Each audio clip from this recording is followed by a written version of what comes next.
They bully the new transfer student, unaware that he has hidden powers. They thought it would be just another ordinary day at school. After all, bullying the new student was almost a tradition for that group of cruel teenagers. But what they didn't know was that the boy, who had just walked through the door, carried with him an unimaginable secret. And that secret would change their lives forever. The school bus door creaked open, and a curious silence filled the air as the new student stepped out. He was tall, with an almost intimidating posture, but there was something strange about his eyes, a color that seemed to subtly shift depending on the light.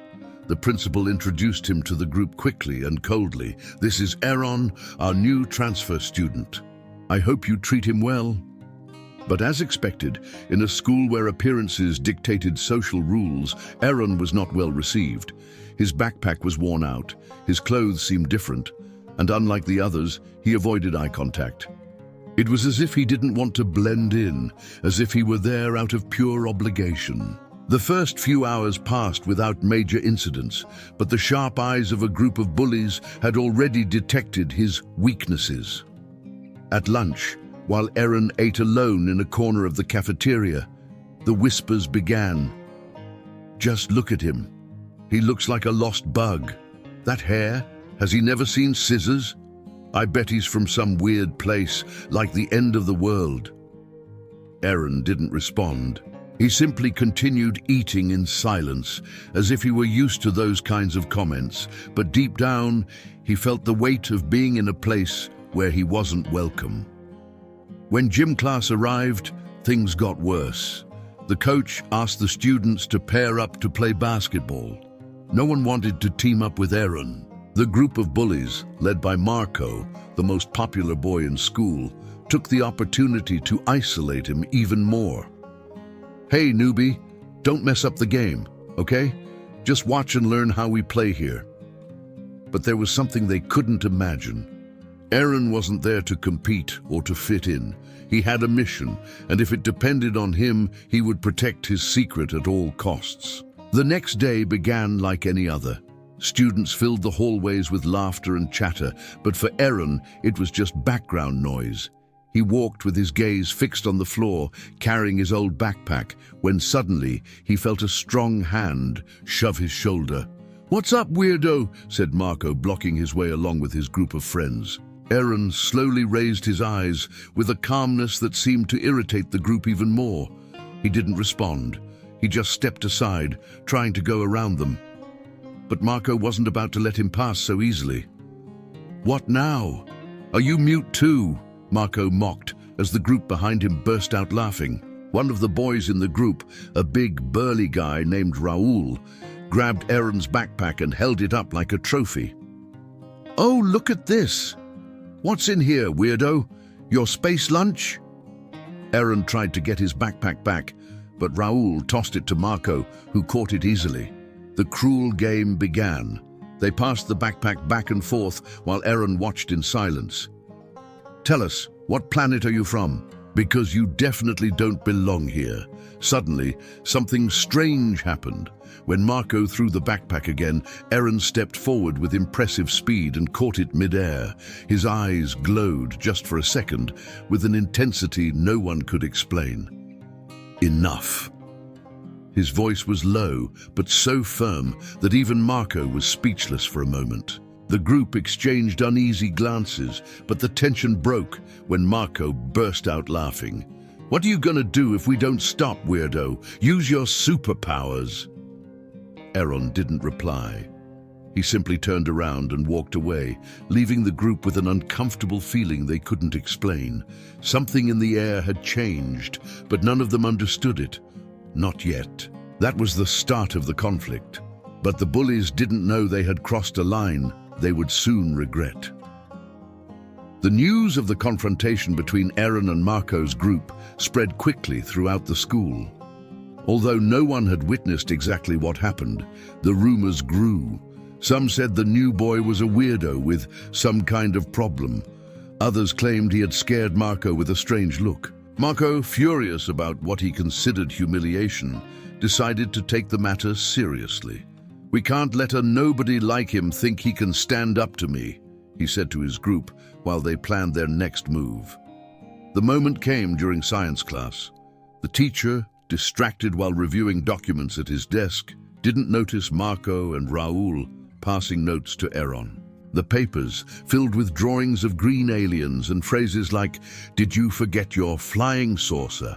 piled up on his desk.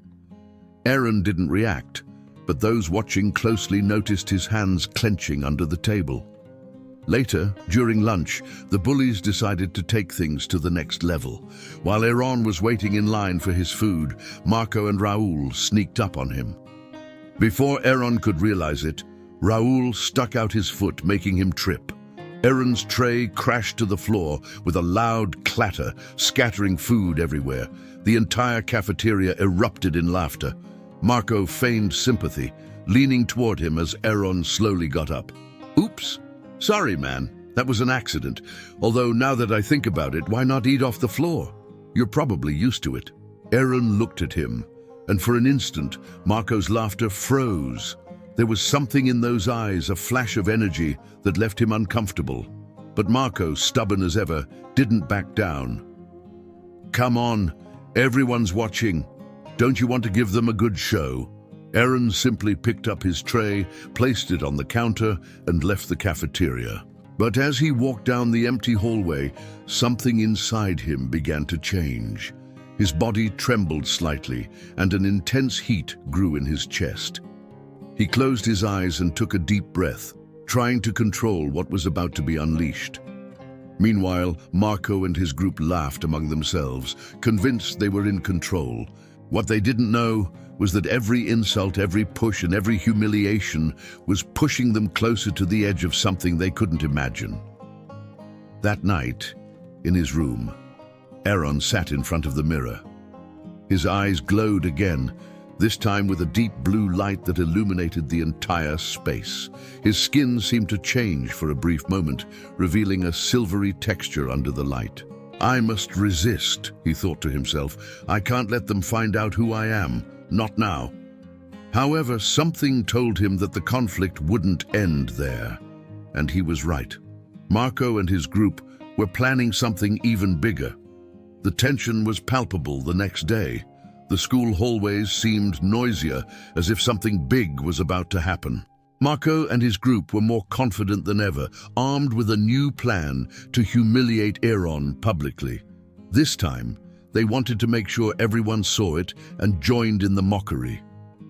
At the end of the day, Marco organized an incident in the gym. He convinced the coach to let the students practice freely, arguing that it was a good way to end the day. What the coach didn't know was that the group of bullies had prepared an ambush. As usual, Aaron tried to keep to himself. He sat alone in the bleachers, staring off into space, waiting for things to be over soon. But Marco wasn't about to let that happen. "Hey, Aaron, why don't you come play with us?" Marco shouted from the court with a mocking smile. Aaron ignored him, but that only fueled Marco's anger. "What's wrong? Are you scared? Or maybe your species doesn't know how to play?" he added, prompting laughter from his friends. Raoul grabbed a basketball and threw it directly at Aaron. Although the throw was strong, Aaron caught it with surprising speed without even getting up from his seat. The entire gym fell silent. Those watching were left speechless, and Marco frowned, feeling for the first time that something wasn't right. "So you've got reflexes, huh? Let's see what else you can do, weirdo," Marco said, slowly approaching Aaron. The group surrounded Aaron, blocking any way out. Marco, emboldened by his friend's presence, grabbed another ball and threw it with all his strength directly at Aaron's face. But before the ball could reach him, something incredible happened. Aaron instinctively raised his hand, and the ball stopped in midair. Not only that, it floated, as if an invisible force had caught it. A murmur of amazement filled the gym. Marco stepped back, unable to comprehend what he was seeing. What is that?" he stammered. Aaron slowly lowered his hand, and the ball fell to the floor with a loud thud. But that wasn't all. Aaron's eyes began to glow an intense blue, lighting up his face with an almost supernatural radiance. His skin changed for an instant, revealing metallic flashes before returning to normal. The gym erupted in screams and murmurs. Some students ran for the door while others pulled out their phones to record what was happening. "What are you?" Marco exclaimed, now visibly scared. Aaron, still calm, took a step forward. His voice was steady but firm, like thunder in the middle of calm. "I'm not like you, but I'm not your enemy. I just want to live in peace." Panic grew as Raul, in a desperate act, tried to punch Aaron. But before his fist could touch him, an invisible wave of energy pushed Raul backward, sending him crashing into one of the gym mats. Aaron looked at the group of bullies, now paralyzed with fear. "I warned you to stop. Now you know the truth." With those words, he turned and left the gym. But the seed of fear and uncertainty had already been planted. Marco and his friends, who once felt invincible, now didn't know what to do. As Aaron walked down the empty hallway, he felt a mix of relief and fear. His secret was out. There was no turning back. The school was in chaos. Rumors about what happened in the gym spread like wildfire. Videos recorded by students began circulating on social media, and conspiracy theories grew. Some thought Aaron was part of a secret experiment. Others believed he was a dangerous alien, but they all had one thing in common: fear. Aaron walked through the hallways, feeling the stares around him. Some students quickly moved out of his way. Others whispered softly, but no one dared to approach him. However, Marco and his group couldn't accept defeat. Marco's wounded pride was too great to let it go. That afternoon, as the sun began to set, Marco and his friends intercepted Aaron in the back parking lot of the school. Raul held a baseball bat, and the other boys carried sticks and rocks. There was anger in their eyes, but also fear. They knew they weren't facing someone ordinary, but they were determined to regain control of the situation. "Hey, freak!" Marco shouted as Aaron stopped and slowly turned to face them. "What do you want?" Aaron responded, his voice calm, though his eyes showed a faint glow of weariness and sadness. "We want to make sure you don't threaten anyone else," Marco said, raising his fist, trying to sound brave, although the tremor in his voice betrayed him. "I didn't threaten anyone. I only defended myself." Aaron took a step toward them, and Raul instinctively stepped back. "Shut up, you're not like us. You don't belong here," Marco yelled, raising the bat. But before he could do anything, Aaron raised his hand. Suddenly, everything around them changed. A gust of wind swept through the parking lot, kicking up dust and dry leaves. The streetlights began to flicker, and an invisible energy filled the air. Marco and the others froze in place, unable to move. Aaron took another step toward them, his face illuminated by a blue glow emanating from his eyes, and the markings that now covered his skin. His voice was low, but each word echoed like thunder in their minds. "I always tried to fit in. I always wanted to be one of you, but you chose to attack me, humiliate me, treat me as if I were nothing." The group began to tremble. The stones and sticks they held fell to the ground. Even Marco, who always felt untouchable, couldn't hide the terror in his eyes. "I don't want to hurt you," Aaron continued in a softer tone. "But if you keep going down this path, you'll only hurt yourselves." In a desperate act, Marco raised the bat again, shouting in fury, "You don't scare me, monster!" Before he could move, Aaron extended both hands, and a wave of energy surrounded him. The bat disintegrated in midair, turning into sparkling dust that vanished before everyone's eyes. Marco fell to his knees, staring at his empty hands in disbelief. "I'm not a monster," Aaron said, stepping closer until he was right in front of Marco. Then, in a quiet voice, he added, "But I can be if you force me." Marco began to cry, his shoulders shaking as he mumbled incoherent words. Aaron watched him for a moment and then turned away, slowly walking away from the group. The other boys didn't move. They were paralyzed with fear, unable to process what they had just witnessed. Marco, who had always been the leader, now knelt in defeat, not just physically, but in spirit. Aaron stopped at the edge of the parking lot, turning his head to look at them one last time. The next time you see someone different, remember this: strength isn't always on the outside. With those words, he disappeared into the distance, leaving the group of bullies completely transformed. The days following the confrontation were very different at school. The story of what happened in the parking lot spread quickly, but this time there were no mocking rumors. There was a strange air of respect, almost reverence for Aaron. Most students avoided him, not out of fear, but because they didn't know how to approach someone who seemed so different. But the most noticeable changes were in Marco and his group. Since the incident, Marco no longer led his friends with his usual arrogance. He was quieter, more thoughtful. The cruel laughter that once defined him was now replaced by an uncomfortable silence. One afternoon, while Aaron was sitting under a tree in the schoolyard, Marco approached. He walked with his hands in his pockets, looking at the ground. The few students nearby watched curiously, wondering what was going to happen. Aaron looked up when he heard Marco's footsteps, but said nothing. He simply waited. "Hey," Marco began, in a tone so low it was almost a whisper. He paused, searching for the right words. I want to apologize." Aaron stared at him silently, and Marco continued. "I have no excuses for what we did.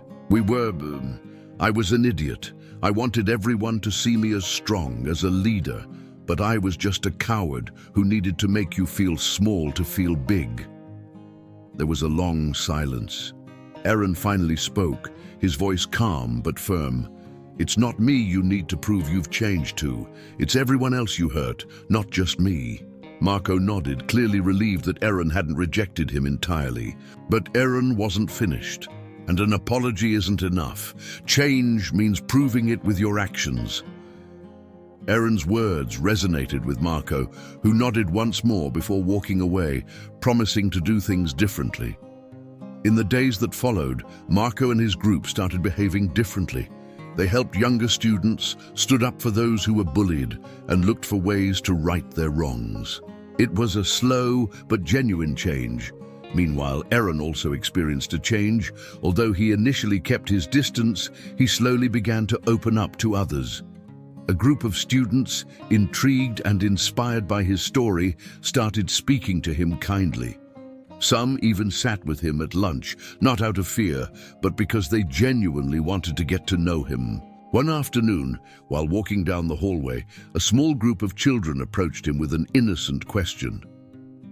"Are you a superhero?" Aaron smiled for the first time in a long time. "No, I'm not a superhero. I'm just someone like you, trying to find my place." That answer was enough for the kids, who ran off laughing and playing down the hallway. For Aaron, that small moment meant so much more. It was a sign that, despite everything, there was hope that he could find a home among them. Although his true origin remained a mystery to most, Aaron decided to stay. He knew he still had a mission, but he also understood something important. It's not always about being accepted by others. Sometimes true strength is in accepting who you are and allowing yourself to trust others. As he watched the students play in the field, he thought about all the things he had learned. For the first time since arriving on Earth, he felt like he truly belonged to something. And in the sky, hidden behind the clouds, a blue light flickered briefly before disappearing. What do you think of this story? Do you believe people can change when faced with the truth? Share your thoughts in the comments and don't forget to subscribe for more stories like this. See you in the next video.